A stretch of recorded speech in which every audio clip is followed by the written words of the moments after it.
So hypothalamus is a major integrating link.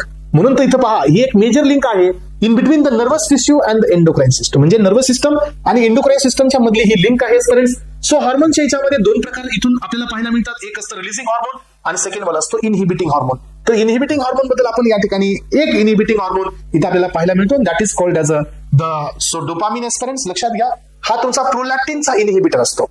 Yes, प्रोलॅक्टिनचा inhibitor, याचा agonist आपण देतो, that is bromocriptine.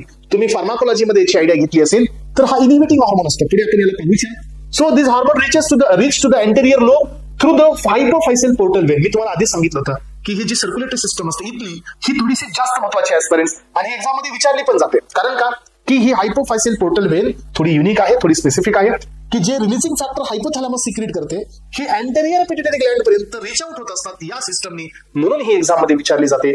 The posterior pituitary gland under the direct neural regulation. मी तुम्हाला हे सांगितलं होतं की जो पोस्टेरियर साइड असते ही डायरेक्ट न्यूरॉनच्या कंट्रोलमध्ये आहे, आणि जी अँटेरियर साइड आहे ही डायरेक्ट न्यूरॉनच्या कंट्रोलमध्ये असल्यामुळे इथं तुम्हाला रिलीजिंग हार्मोन्स द्यायचे आहेत. रिलीजिंग हार्मोन्स पण कोणते आहेत त्याचा चार्ट पण मी पुढे दिलेला आहे. सो पोस्टेरियर हे डायरेक्ट न्यूरल कंट्रोलमध्ये असल्यामुळे इथं तुम्हाला रिलीजिंग फॅक्टरची गरज नाही असते.